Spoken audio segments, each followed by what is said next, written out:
You're listening to the Book Your Dream Clients podcast, episode 68. You're listening to the Book Your Dream Clients podcast, where we believe business can be simple and you can use your intuition to run towards your goal. Self-made business and success coach Lindsay Maloney helps you start and scale your dream coaching business. With her step-by-step intuitive and creative guidance, you'll leave ready to put her tips into action, push your business forward, and work with your dream clients. Lindsay is here to help you get unstuck and structure your brilliance into a coaching business that's sustainable and financially exhilarating. Here's your host, Lindsay Maloney. Hey everyone, so this week marks 1 year since the Book Your Dream Clients podcast was first released, which is crazy. I can't believe it. So I decided to put together an episode called What I Learned in 1 Year of Podcasting. So sit back, relax, and of course, enjoy the show. All right, welcome back. So I am really good at putting together lists, and when I saw that on my agenda, it was going to be a year and I needed to do a summary of the things that I've learned in the past year of podcasting. It took me about 2 minutes to jot down lots of things, and in no particular order, I am going to go through them and I'm going to talk about each one because I've learned a lot. I used to have a podcast a couple of years ago, but I wasn't super consistent with it and it was just kind of a test.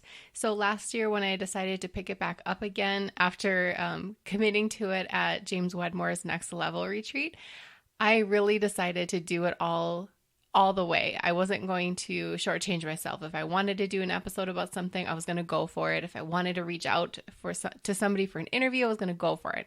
I don't regret anything that I've done in this past year, but I have learned a lot. So I'm going to share those things with you right now. So the first one is it's a lot easier than blogging. I used to blog a lot. When I first started my blog, maybe 9 years ago, I blogged every day, and that was absolutely insane. Once I learned that that's not sustainable whatsoever for my life, I started blogging once a week, and I really enjoyed doing it. It was a great way to bring traffic to my website, but it started to feel like a lot of pressure to put content out every single week, and I just couldn't sit down and write a blog post sometimes, and it was maddening to me.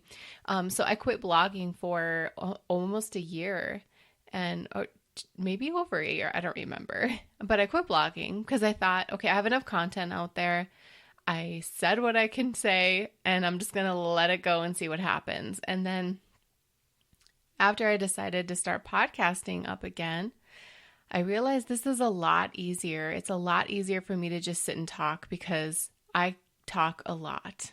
I am a talker. I love to talk and sometimes I ramble. Many times I ramble, but it sounds better when it's on a microphone than when you're rambling in a blog post. You're interested in hearing me ramble. You can fast forward me rambling or speed up the pace of the audio, but blog posts, if it gets really rambly, you're not going to read it. So it's my way of getting my message out there in the best way that I know how right now. I'm not a video person. I'm not a blogger. I love writing, but I don't want to blog anymore. So this works perfectly because we all know that as business owners, we need to have some sort of medium for providing free content. So if you're not feeling the blog, you're not feeling the video, why don't you try podcasting? See how you like it. All you need is a mic, recording device, and a plan, and you can go for it. All right, the next thing that I have on my little list in front of me is how to honor my time. This is really important. I feel like when we have online businesses, it can be really easy to just say yes to everything and everyone that comes our way. But podcasting really made me honor my time.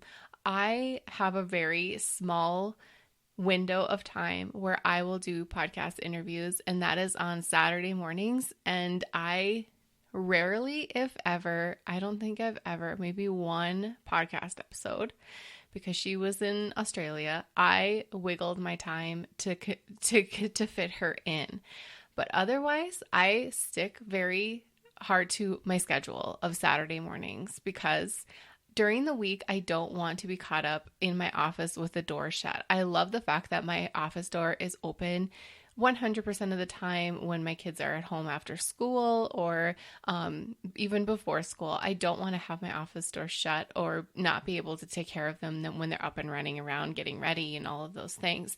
So I decided that I'm just going to have a small window of time to do podcast interviews, and it's going to be on Saturday mornings, and that's that. And I even shortened my window of how many interviews I can do in a morning because sometimes it just gets really exhausting. Sometimes I would have 2 client calls and then 2 podcast interviews and then a group Soka call all in a row in the morning. And when I would come out of my office, I was like breathing dust. My voice was so dry. It's exhausting to talk for hours and hours and hours and have your brain go in every direction. You're helping multiple people with their businesses, then you're interviewing people. And I learned that that is not how I want to have my Saturday mornings. And so I really cut down the time that I do podcast interviews. And I learned that I can make this work for me. I don't have to have months and months of episodes ready. I know that everything will work out, and it feels really good to know that my Saturday mornings aren't packed full of calls anymore, because it's something we need to realize as entrepreneurs, that just because we're going to be working less, it doesn't mean less is going to be happening in our business. It's actually the complete opposite. And until you understand what that means, it's going to be really hard for you to actually feel like you're taking care of your business and taking care of yourself. We can't take care of ourselves while we're sitting in front of the computer doing all this work. We take care of ourselves off the computer. So it's really important to honor your time. And, if I can learn the hard way for you, then just listen. And you don't need to learn the hard way yourself. I already did. I'm telling you, honor your time, stick to your schedule. You're going to have people say, well, I couldn't find any time this Saturday. Can I do it on Thursday morning? And you're going to feel really tempted to say, oh, sure, I can fit you in. But when you know that that's like your morning time where you really are focused on your business or whatever, and you're feeling the temptation to wiggle, and I want you to just stick to your schedule. Just stick to your schedule. Pretend you are an employee of yourself and say, oh, no, sorry, Lindsay does not do interviews on Tuesdays. And if you need help finding an interview spot further on in the year, here's a link to the calendar. Go for it. I really want you to honor this. It feels really great because people will ask, and I think they're just little tests. So please just look at your calendar and say, oh, no, that doesn't work. We're going to have to just do this instead. So I just recommend making sure your calendar is updated to your business hours and the hours you do your interviews. And then this will allow you to make sure that you are only holding space for interviews at a certain time if you do them. If you're a podcaster, this applies to anything. If you take client calls only on certain days, set your hours, please. Honor them, because it will make a difference in how you go throughout your day. Third thing I've learned in a year of podcasting is the tech stuff will smooth out. I promise you. When you first start podcasting, I know that, well, I can't speak for everybody, but I know that I literally wanted to pull my hair out because I was getting so frustrated with me. With myself. I couldn't even record an intro without stumbling all over my words. And I couldn't even record an episode without editing 50 spots out of it. I was so nitpicky.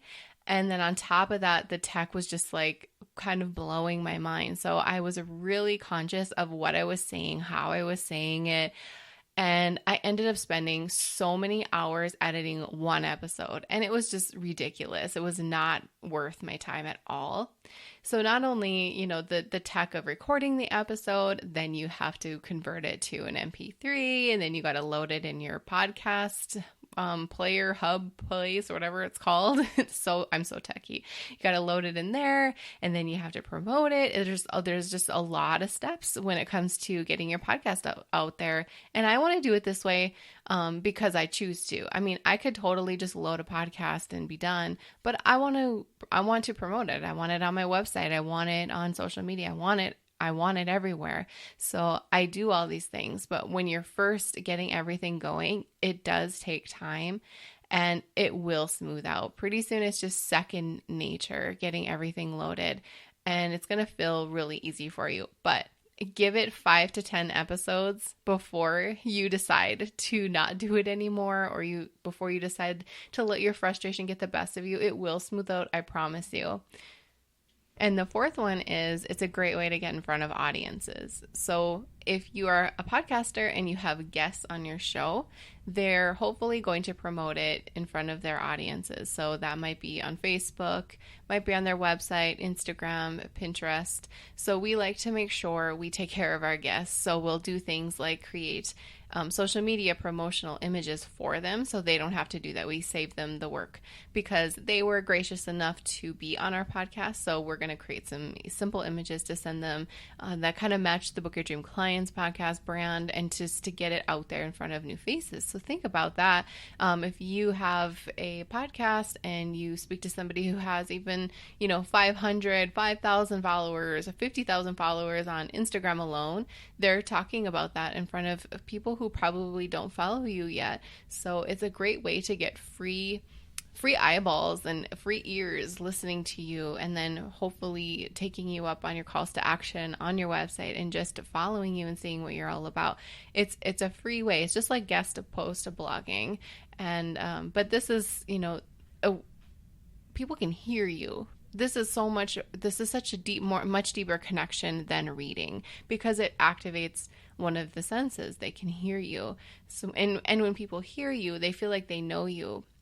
And the best part about that is we all know that when we listen to a podcast and we really like it, we're going to binge listen to all of the episodes. They become faithful listeners as well. So then your downloads go up and everything, goes green and everything's all happy and lovely. I have interviewed so many amazing women on the podcast, and it just makes me so happy that we can bring all these women together and talk about things that we know can help our audiences. I absolutely love bringing women on the show that help my audience in a different way that I can help them, because not every business owner runs their business the same, and that's why we all have different businesses, and that's the beauty of it. So it's really fun to bring on successful women who have all these great stories to share, these amazing niches, these awesome skills, and I love providing that space for them. I also have interviewed lots of my students on the show and clients, and it's just fun to give them that new seat.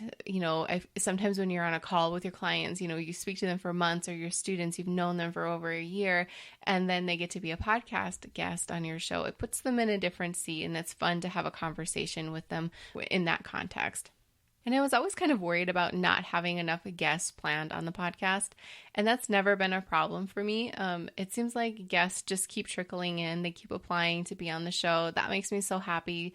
And if you feel like you would be a great guest on the podcast, feel free to apply. All you have to do is go to lindsaymaloney.com, click on podcast, scroll all the way down. You're going to see a button to apply, and we'd love to have you. So please do that. I love to give that space for you. All right, and the next one, as a mom of 3, recording when the kids are around does not work. Sometimes I feel the crunch to get a podcast episode recorded, and I feel like, okay, well, the kids are preoccupied. I'm going to just quick go in my office. I'm even going to leave the door open, and I'll tell them to be quiet, and I'll sit down. I'll get my mic ready. I know what I'm going to say. I hit record, and then somebody comes in. Mom, can you blah, blah, blah. You know how your name is Mom, can you? That's my name, Mom, can you? It just doesn't work. And then you just get frustrated. And then I don't want to be frustrated around my kids. So I decided it's not happening until my kids are more than old enough to understand that when my door is shut, we have to be quiet. Or even when my door is open, I have the microphone out. Let's just be quiet and go play somewhere else. It's just going to have to happen when they're either in school or on a Saturday morning when they're sleeping. Recording when they're around, it does not work as much as you would like it to. You're either going to have to be doing a ton of editing, or you're just going to get frustrated and rush through the episode. So I just don't do that right now. All right, the next one is something that I learned. I was doing about 3 episodes a week when I first started. And I started to burn out really fast doing that. I wanted to get my downloads up. For some reason, like everyone's like, oh, yay, I got 1,000 downloads within the first week kind of thing. And I kind of jumped on that bandwagon, and I wanted to do that too. So I decided to do 3 shows a week for, I think it was maybe the first couple of months, I'm not sure. And it just got to be a lot because I wasn't even doing interviews at the time. And so I had a longer episode that I would do. Then I would do like an Ask Lindsay episode. And then I would do 5-minute coaching episode. And it just got to be a lot. And I wasn't feeling it. So I took one away and I did it for a while. Then I had two. Then I said, I'm just going to do a weekly episode. It feels good for me. It feels doable, fun, and easy. That's what I'm going to do. I really listened to that feeling because whenever I start to feel a little off, I take really good care and notice what's different. What am I doing that could be triggering this feeling? And it was me having this pressure of coming up with episode ideas, having to edit and load 3 episodes a week. It was just too much. So I paid attention to what I did enjoy, 1 episode, and went with that. All right, the next one that I learned was I can always come up with something to talk about. Like I told you before, I am a talker. I can always think of something to talk about, even if the title sounds like something I've done before, I'm going to say something different. It's good. There's always going to be a twist. I can always come up with something to jabber about. I have a list full of ideas for podcast episode titles. I don't sit down and prepare for them. All I need is the title, and if I'm doing like a list like this episode, I'll take 2 minutes and write it down. That's how I run my business. I wing everything, and that's what feels good to me. Having to sit and prepare for something and practice, that just is a huge anxiety trigger. So I just like to go for it and be done. So I knew that as long as I had a list in my back pocket of all these different podcast episode topics I could talk about, I was fine. And I really don't think I could ever run out. I take notice of a lot of questions that my students ask me, that my clients ask me, things that I see on social media, things that I would just love to talk about forever. I will write them down. I have just a huge log of things that I could talk about. And I think that as content creators and influencers who help other people with their business, I think it's our responsibility to come up with new ways to discuss things that are going on in our business, how to grow our business, getting real, like, this list. I could be very stiff with my list and say like, oh, you should use these tools or whatever. I'm just giving you kind of the behind the scenes things that I've learned. And some people don't choose to go behind the scenes on stuff. But I like to give a healthy mixture of that because I feel like it builds connection, builds a stronger connection with people. So I think people like my fly by the seat of my pants style, and I attract a lot of people who are very analytical about their business, who overthink things, because I provide balance. I am very analytical in my life.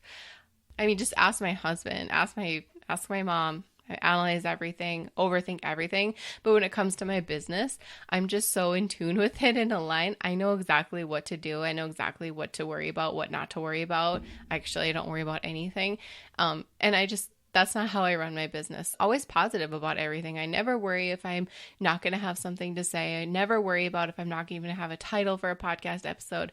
I know that it'll come to me, and it comes to me when it's supposed to. All right, so the next one is it brings my audience together. If you're not part of the Dream Client community on Facebook, that is what I'm talking about. The Book Your Dream Clients Facebook group is where all the Book Your Dream Client podcast listeners can go over and have a free community to create and scale their coaching business. It's kind of just the place where everybody hangs out and gets to know each other. They can collaborate with each other. We offer coaching once a month right now. I mean, we just do all kinds of cool stuff in there. So it's not only it's a great place for other coaches to meet each other. It's a great way for me to be able to talk with you guys and get to know you guys, because I don't know who listens to my podcast unless you come over and tell me, unless you share a screenshot, unless you DM me and tell me you loved an episode. I don't know that. So when you come to my Facebook group, it means a lot because I can see the people that are listeners and who just want more. And I absolutely love that. And so if you want to join our free Facebook group, just go to dreamclientcommunity.com and request access, and we'll let you in. And the next one is workflows. This is so important, especially if you are working with someone else who helps you with your podcast. I have an assistant who helps me, thank God, because she does all of the things that I don't want to do. And I'll go into that in a minute. But workflows are so important, especially when you have guests on your show. You need to be able to check off all the things that need to be done, like recording the episode, loading the episode, scheduling it out, creating the images, all of those things. You will miss them if you don't have workflows. We have all of our workflows built out in Asana, so it's really easy for me to just see who's coming on the show next, and then I know that I have a call, and I'll get on the call, I'll record the episode, and hand it off to my beautiful VA. She saves me so much time and energy.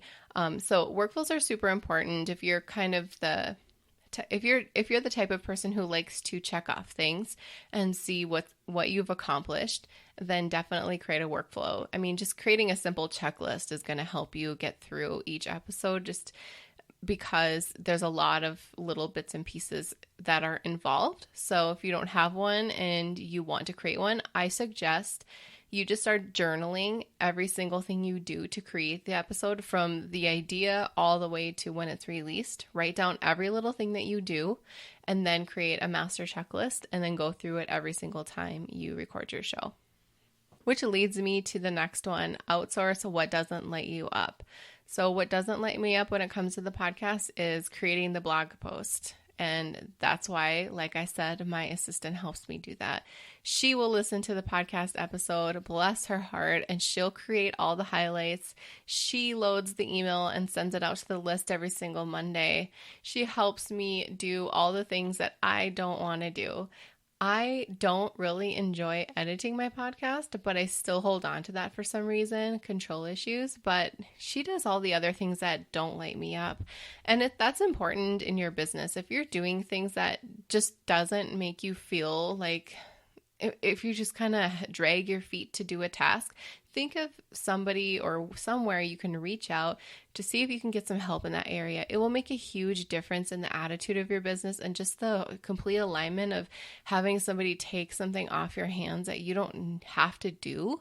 It feels so great. It absolutely feels great. I remember thinking when I first had the podcast going, and I thought, okay, now I got to do this, and then I got to do this, and I don't have to do that anymore. And it was like such an amazing feeling knowing that once I got the episode ready, I could just hand it off, and it felt so good. And it makes you feel like more of a CEO of your business rather than an employee, because you don't need to be doing everything in your business. And just handing off little things like that makes such a huge difference.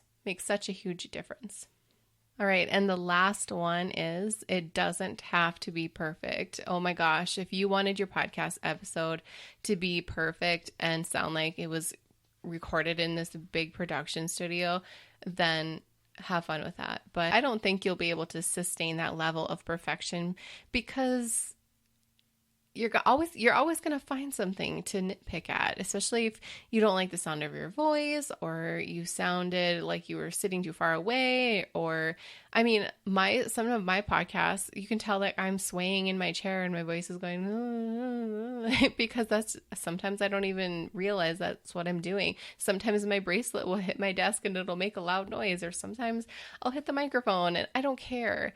It's just me talking, because if I write out a blog post, I'm sure there will be a grammatical error, and I'm sure somebody will have to tell me about it, or I spelled something wrong.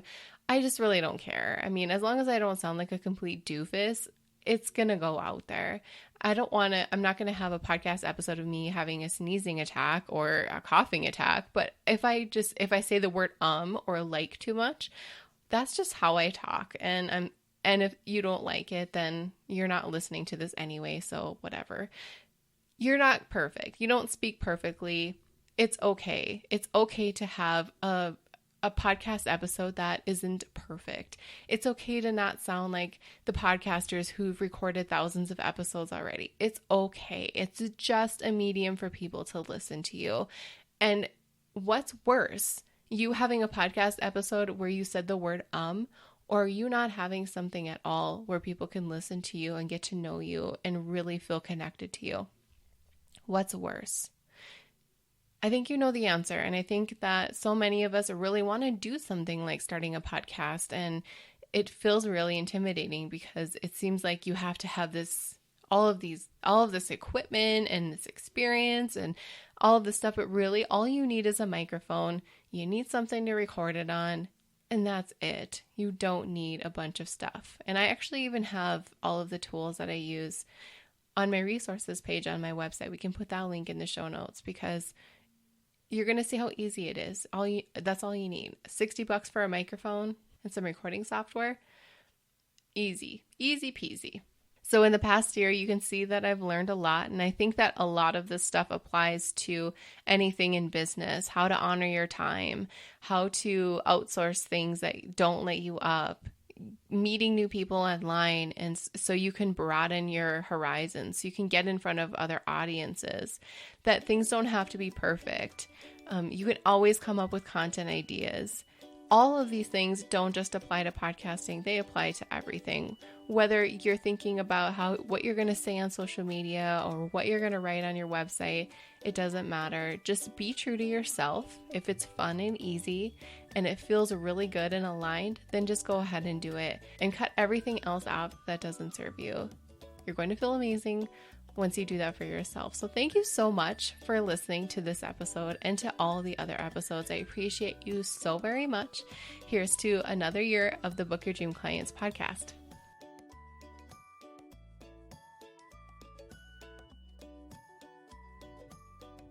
Want 10 ways for you to start booking your dream clients? I created this workbook for you because I wanted to share my best tips on how I book mine.